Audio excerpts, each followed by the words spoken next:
All right. Hello, everybody. Hope you're having a lovely Sunday evening or Monday morning or afternoon. Hopefully, you're not watching this any later than that.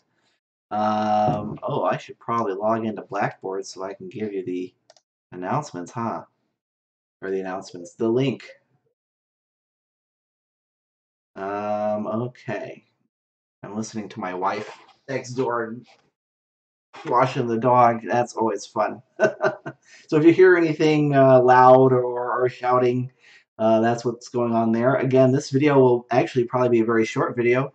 We're just going to go over a quick little writing assignment that you have coming up in this final week. There will still be one more assignment. I think I lied to you. I said there was only one more after the post-final speech write-up where you self-reflected.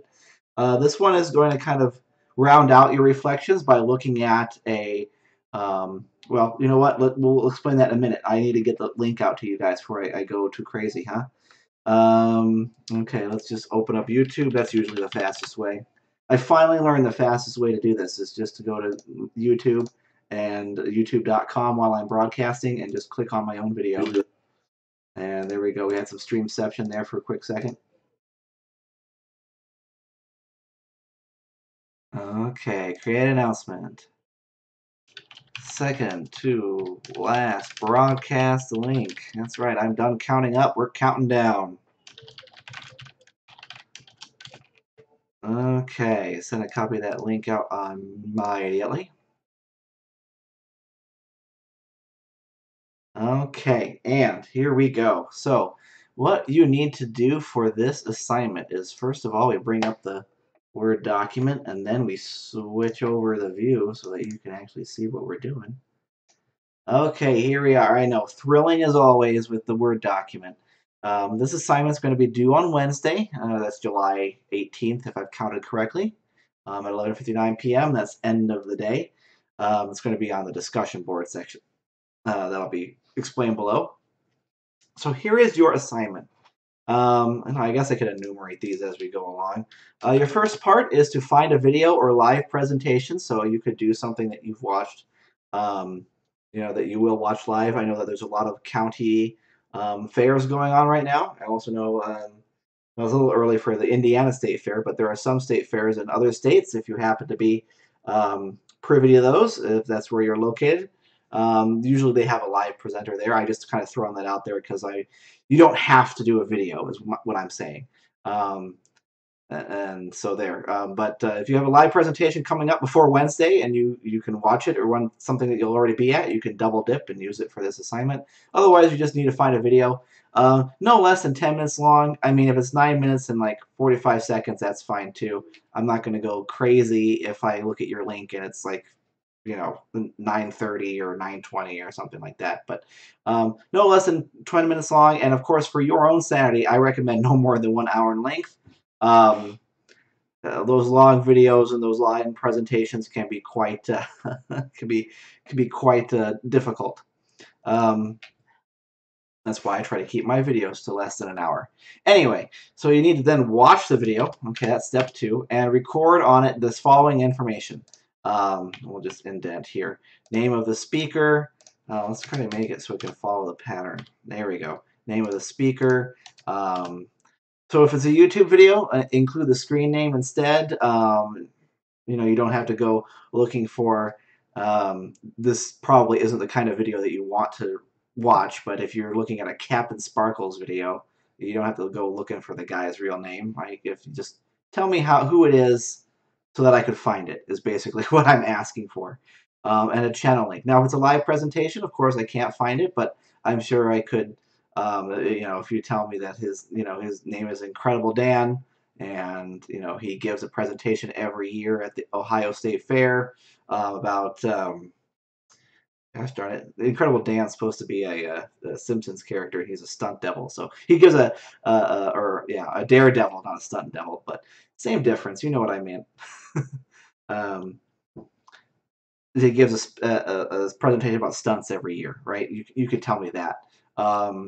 Anyway, so then I would like for you to record what type of speech it is. Is it kind of one of those more dry speeches, like an informative or persuasive speech? Was it a demonstration? Since I'm opening it up the videos to YouTube, Was it like a product review? What was usually, at least if it's a video, they'll tell you what what presentation it's kind of presentation it is, including a product review. Um, I would avoid things like unboxing videos. I'm trying to think of things that students have turned in the past during the regular semester that kind of fell flat for the assignment. Really, unboxing videos is what's coming up here. Don't make it a let's play. Um, if you're familiar with such things. But like a video game review or a movie review, that's fine. Product review, that's fine. But try to keep it something like that where there's going to be some structure to it. My only issue with unboxing videos and let's play videos is that those are more organized in what we call stream of consciousness, in which it's not really organized at all. You could even critique my broadcast as being stream of consciousness, in that the speaker will go over things just kind of as they enter the head. They might have a goal in that particular video or segment, but really it's just kind of happening as it's happening. And for this assignment, you really do kind of need structure. Otherwise, you're going to answer a bunch of these questions that are in your textbook, or rather your workbook, and be like, well, the guy didn't have any structure, so no, make it an actual, like, it's supposed to be a presentation, right? Not like a let's play or live experience. And make it something where, like I said, a review is fine, or any kind of informative, persuasive, or demonstration type presentation is great. That was a long way of saying that. So, date the video was published, or when the presentation was given, in case you have the opportunity to do a live one. And of course, approximate length of the presentation or video. And of course, if it's a video, you have a little time code that you can just say, it's a 9-minute and 37-second Vimeo video. Okay. And then your real assignment here, after you're done selecting all that and watching it and having that kind of fun times, you can delete that E there, is to answer questions 1 through 11 and then 14 on page 36. So let's go ahead and look at that in your workbook on page 36. These questions don't really need to be adapted like the ones that I kind of goofed up adapting the other day on the broadcast. These are fine questions to ask anything. Just remember to go through 1 through 11.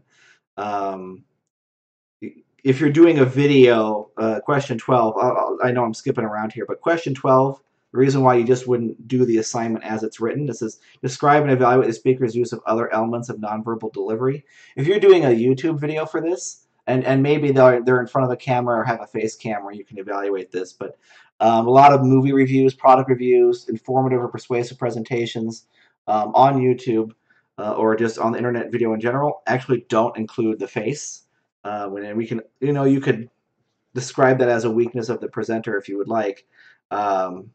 However, because it's more likely than not, if you're using a video, that element's not going to be present, I won't hold you to answering that question. Now, if it is and you want to earn some brownie points, you can go ahead and do it. But I'm only expecting you to answer questions 1 through 11 and then 14.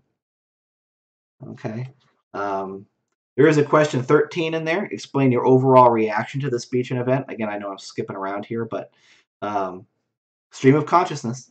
That's something that you usually just do anyway, and I would rather you not necessarily take the time to explain that reaction. Instead, focus on question 14, because question 14, what did you learn from this experience that you can incorporate into your own speaking? That is the most important operational question of this whole assignment. Questions 1 through 11 are really just things that you can answer like in a phrase or a statement really quickly. This whole assignment is maybe less than a page of actual writing, maybe a page and a half or 2 pages if you are really detailed or had a really long speech to watch. Let's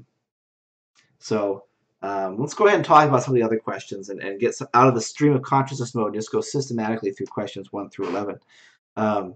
First one was, what was your speaker's desired response, and how do you know? It even has little parentheses off to the side there that says chapters 8, 11, and 13. In other words, that's the workbook's way of trying to guide you towards if you need help remembering how you can tell, or what topics might be that we studied might cover that it's kind of steering you towards the textbook.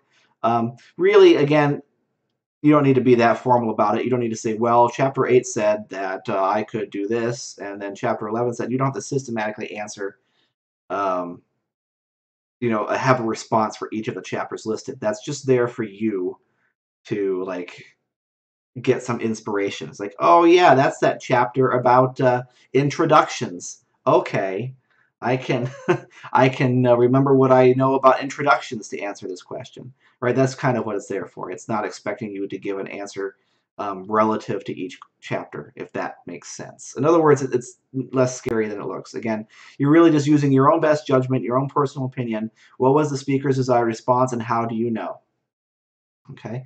Um, and again, you can say that some of this is speculation, but one of the lessons that I hope this thing teaches you is that people don't really know what you're talking about. It's really open to their interpretation. Remember that the SMCR model that we studied that first week. The sender encodes a message, right? You attribute meaning to symbols, which in this case would be words, right? And you send that message through the ether of the internet, and it is going to be picked up by somebody, i.e., me, on the other side. I don't really know. There isn't a one-to-one relationship between your thoughts and my thoughts as I'm hearing your presentation. Like there's some encoding, transmission, interference, i.e., noise, and then decoding that occurs, and little errors, other noise, interference can happen during that time, and it's never going to be one-to-one accurate. So this is one of the ways that you can check that. I didn't mean to go on so much about the first out of 11 questions, but the idea here is that you're using your best judgment. You're not worried about being objectively right or wrong. You're just trying to say what you felt they wanted to say and what led you to that conclusion. That's all you need to do. That's all you can do. Okay. Um, so similarly, what was the occasion for the speech? Did the speaker seem to consider this? Sometimes, especially if it's like a movie or product review, it's the occasion is going to be really clear in that the Avengers just came out and they were reviewing the movie. There you go.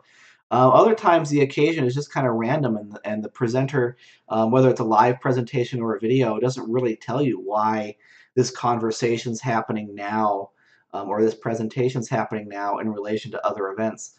And that's really unfortunate. So I would be especially on the lookout for that kind of information during their speech. They should tell you, and really, uh, and we can even critique this as a weakness of the way that we teach this class, but um, as it's not really one of the required parts of the introduction that we teach. But you should try to give some context. Why are we covering this topic now? I guess in theory, we cover that material or that idea when you talk about why the audience should be listening to you, right? But otherwise, we kind of forget that. And this question kind of, again, gets you to consider something that we don't usually consider. What was the demographic and attitudinal makeup of the audience? Again, that might be difficult to discern from a video, and that's one reason why during the regular school year we don't really do this assignment with the videos, because during the regular school year we have a longer time. We assign it right in the beginning of the semester, and they have all semester to look at these live presentations that are coming to campus. Um, However, in the summer we just don't have that luxury. Even if I assign this right away, it's kind of doubtful that you would pile in your car and drive to a live presentation, because it would be outside and not associated with the university. You might even have to be charged money, which would be just another expense. Anyway, rant over. So you would have to speculate based on this. Now you can figure this out maybe by looking at some of the context and of the message in terms of like the description on the video. Um, Oftentimes, if you're very familiar with the channel, which is probably going to be the case, seeing as you're choosing the video yourself, you know that who's that makeup person that's really famous? Michelle Phan, right? She's the Asian American makeup person that, at least back in the day when I was teaching in the classroom, everybody, or at least every female, wanted to be a YouTuber that made lots of money doing makeup. Um, but they knew that her audience was, teen girls and tween. I guess we can't call them tween anymore, but 20-something girls. Um, Oh, that was a time back in 2010.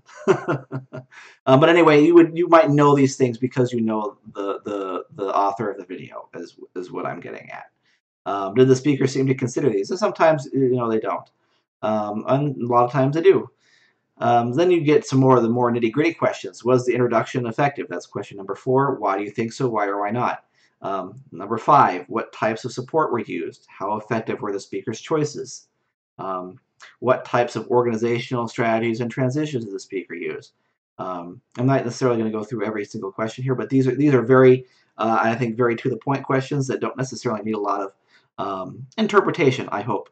And of course, if you need help, you can always ask me, what exactly did it mean when they wanted me to say, was the conclusion effective? Well, right? Well, an effective conclusion has, for example, it leaves you with the satisfying impression and it reviews the major points of the speech. Did the conclusion do that, basically? And then why or why not?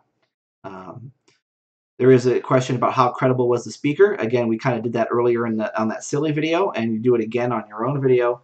But we're going to look at it now as a third serious. And it doesn't matter. I mean, you might find a video that's kind of humorous, but in terms of a not silly video that I found, let's put it that way. Um, that was just an example, a presentation of your own choosing. How credible was the speaker, and why or why not? Um, Describe and evaluate the speaker's use of language, right? Did they use words that were appropriate for who you feel the audience is? Did they use language that was expressive or was it boring? Things like that are considered there. And then, of course, question 11, which is the final one you're beholden to, except for 14. I should make sure I don't skip 14 myself. Anyway, question 11, describe and evaluate the speaker's use of the voice, right? By that they mean, is the speaker speaking in a sad tone during sad moments? Are they speaking in a happy tone during happy moments? Aggravated tones during aggravating moments? If you're watching a movie review, the person's cadence and volume and vocal quality when they're going over the stuff they hated about the movie should sound a little bit irritated, at least in my conception of it, right? Um, you don't watch Angry Joe's movie reviews so that you can hear a monotone voice, right? You watch his video reviews so that you can see or you can both see and hear some of his theatrics on his videos. That might be a good channel, by the way, to check out the reviews anyway. Again, not the Let's Play stuff, but the reviews. Um, to see how they use the voice. And then finally, the most important question here. Don't forget Don't forget question number 14. This is where you say, what did you learn from this experience that you can incorporate into your own speaking? Again, this is where, in all reality, I know there's like 11 questions. There's literally 11 questions that I'm beholding you to up to that point. But that's just you describing the event in your own words, basically. Okay, you are passing judgment on key parts of it, but you're just kind of describing the event. This is where you say, okay, I had this experience. Here's what it means to me as someone who's trying to be a public speaker, right? That's a huge. I would rather you spend, a full page on this question and leave these ones to be just statements and phrases that are, well, still full sentence and comprehensible, but I want your effort to be down here on this one in terms of your thinking and your writing. And again, it doesn't have to be that huge. I'm expecting like a 2-page, double spaced, less than like 300-word assignment. And by the way, if 300 words is about like, what is it, like a minute and a half of spoken material. It's not a lot, is what I'm trying to get at. So even though I'm saying like you should talking this question up, even this response is a fairly bit short, but I do want you to show that you've got a lot of thinking here. All right, just some other fiddly little details here. Your response should be narrative/essay type, aka full paragraph response, as a new thread on the appropriate discussion board on Blackboard. I'm going to post that discussion link with these instructions as soon as this video is not live. I see there's a fair number of people watching right now. That's excellent. I'm very happy about that. I noticed that there were only 7 unique views on the last video.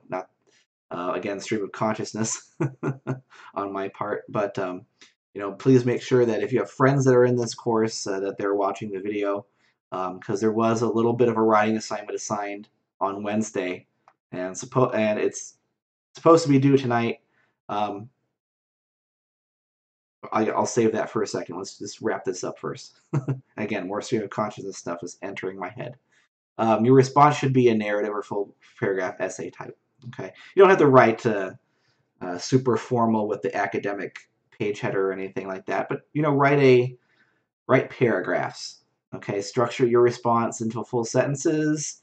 Um, don't copy and paste necessarily the text from your workbook and then just write a single word answer in there. Like I said, full sentences. Work it into paragraphs if you when it occurs to you you're going on to different topics. It's very informal, but still go through the effort of making it sound like a narrative or opinion type essay. Did I mention not to forget question 14? One of the cardinal sins that people go through is they get so focused on questions 1 through 11, they'll forget 14. Don't forget question 14. And then, of course, just some little encouragement. We're almost there. There's just one little assignment after this to go, and it's not even as long as this one. So you're almost there. Just one more week. Not even 7 days. I think it's actually just 5 days, right? The last day is July 20th with graduation, if it applies to you, on July 21st on the Saturday. So excellent. Okay, so the stream of consciousness thing that entered my brain was, and I might be leaving my brain here. Let me gather my thoughts here because I looked at the view count. That's right, the viewer. Again, make sure that your assignments are coming in. I know a fair number of you had contacted me and that about extensions, and that's great and that's fine. One reason why we're doing the big assignment in the second to last week of school is so that I can give you an extension on that. And we're doing these smaller writing assignments that are just kind of miscellaneous towards the end because these won't take you a lot of time, and I know you're very busy. Um, I couldn't give you an extension if this were inverted, like if we were doing the final recording this week, because I need it on Friday night because I need to turn in your grades by, I think, noon on Monday. And that doesn't really give me a lot of time to, one, grade it and give you feedback, but number two, and you saw how long it took me to grade the informative speeches. Um, Second, we were just frankly at that point, in this point in the semester, we are out of time. Not quite yet. If you need an extension on that recording still, you need to let me know as soon as possible because I still haven't gotten all of them in yet. We're getting there though. So hopefully you get the message out that you need to let me know that yours is just coming in a little bit late because I will start having to convert the null grades, i.e. the grades that look like this, or more appropriately like that. I'll have to start turning those into zeros this week so that people know how they did. So if you have anything outstanding work that you want to make sure gets in there, that you're working on and want to make sure that I know that I don't want to turn this into a this, let me know. Otherwise, I'll start that process this week so that you guys know how you're doing into the final week. Okay, that's it. That's all I have for now. Thanks again for watching. If you are one of the several people in chat, it's great to see that there's a crowd tonight. Go ahead and I'll stick around for a few minutes after I turn the video off, and you can ask me a question. Otherwise, just ask me a question through email. I believe again that I have responded to absolutely everybody that's asked me a question or given me some kind of a comment, at least up to this point on 6:48 p.m. on Sunday. If that's not true, you may need to contact me again. I do receive a lot of emails. Sometimes I think I respond to people when I haven't. I'm just a doofus like that, I guess. Similarly, that's why I'm very sympathetic when you tell me things like, I thought I did this assignment, but I didn't turn it in. I'm there with you. All right, we're all having this kind of same experience together. So, all right, I'll go ahead and conclude the video. Thanks for watching. I'll be in the chat for a little bit, and otherwise, contact me via email. Have a great evening, or morning, or afternoon, whatever it happens to be when you're watching the video. Have a good one.